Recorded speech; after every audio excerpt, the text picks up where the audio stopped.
get lots of attention, lots of pre-sale interest, and it pays dividend, you know, because that V8 under that car there costs no more to run really than that 2-litre Z3. Not really. We want a little bit of luxury. That's what's actually romping on, you know, that car.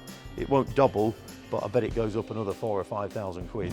Right then guys, I thought we'd just have a quick look round at cars that really did well, and I thought I'd take you around some of the moderner bits, because obviously we get lots of classics through, we get lots of moderns through, and it just goes to show not our argument, but our justification for saying the market has moved on.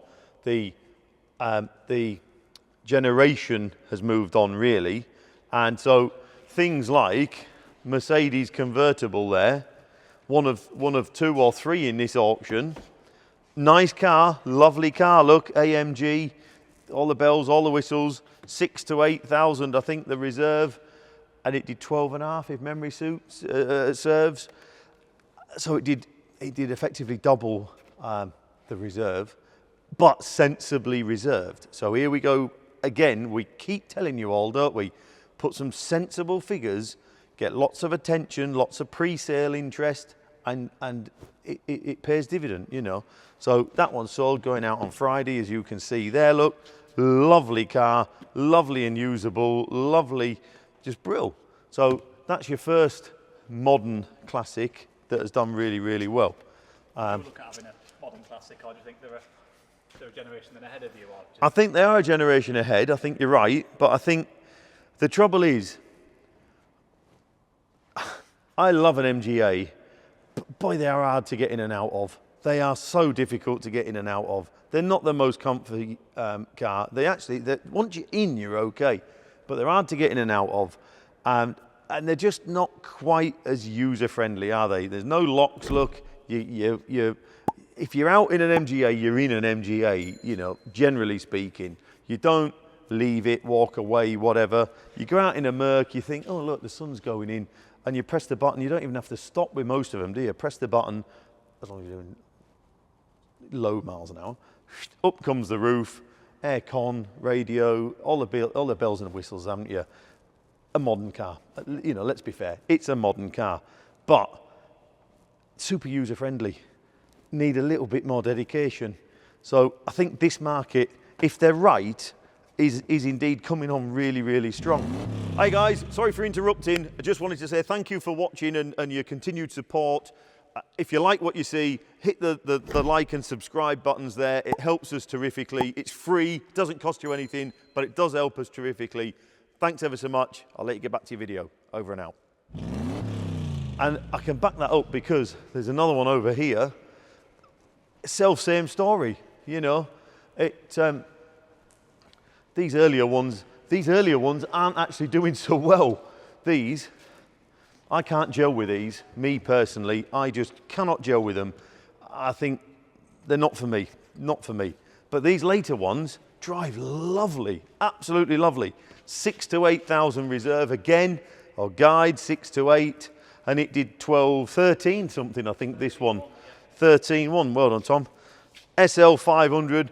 So if you notice, it's the big power ones that are doing the money. Don't bother with a little 230 SLK. They're all right for what they are. Everyone wants, it seems, the 5-litre V8, the AMG, the supercharged, something a bit tasty. So these are being bought as the second, third car. Put, generally speaking, in a garage, I guess. Does it need to be in a garage? No, because they're a modern car, aren't they? They can sit out on the drive if needs be, so you can still keep all your junk and your push bikes in the garage, keep the car on the drive. Use it every day of the week if you really want.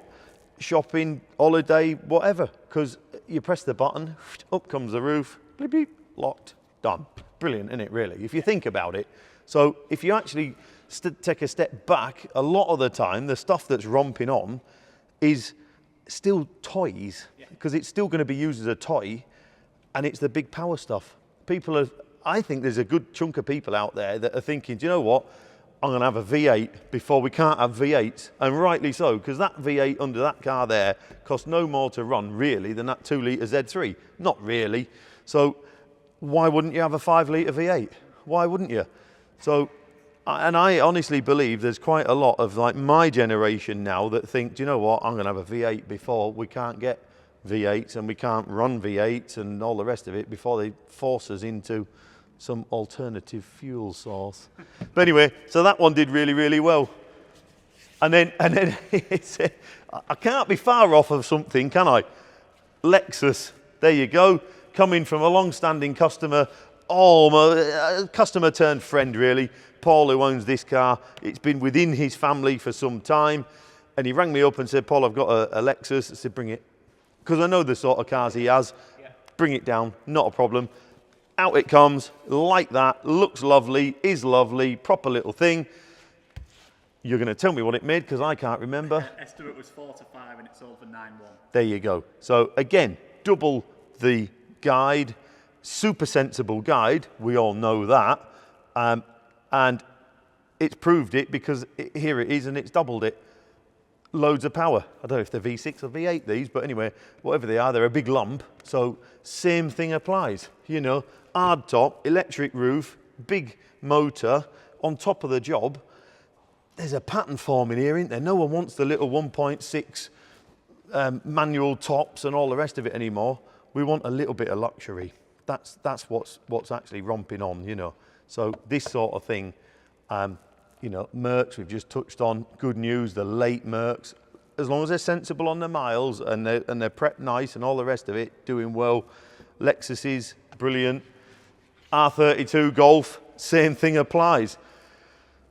Again, I don't know if I was on the rostrum with this particular car, but I can recall saying, gonna go up in money. V6 on top of the job. They're the modern hot hatch, aren't they? And when you find a nice one, you must look after it, because in 10 years' time, all the bangers will have gone and the nice ones will be double the money. And this one achieved? Sold for 10.7, estimate was 8.5 to 9.5. There you go. So it hasn't exactly like blown it, no. But it just goes to show, you know, good car, a good car. And that car will grow in money. That car will grow into money, definitely. Not just that one, but those in general, you know. The sporty model of most manufacturers, somewhere down the line, eventually grow into money, don't they? Because most of them were bought by a certain type of individual and used hard, let's be fair. And then they got changed ownership regularly as a rule, because people fancy a change. They're maybe a bit flashy and all the rest of it. Keep them for a year, two, then boom, off it goes, and get the next incoming trendy type thing. And these fall into that bracket, don't they? So then once they get to this sort of age, you really want sensible mileage, low ownership, and nice order. And you can't go far wrong. So you can't go far wrong. Again, I think 10 years' time, we should all be buying them. We should have been buying them 5 years ago, but we should all be buying them for as I said, 10 years' time, that car, it won't double, but I bet it goes up another 4,000 or 5,000 quid. So to summarise, really, the modern, bigger horsepower, big engined, call it what you will, but the modern classics, I'm going to call them, have actually come to fruition this auction and done really, really well. So here we are, we look round and you see a lot of the older stuff that has sold and it's done okay and all the rest of it, but the audience is shrinking and the audience is growing for the later stuff. So there you go. So that's my summary on the June auction. Over and out. £4,600, there it goes. Thank you.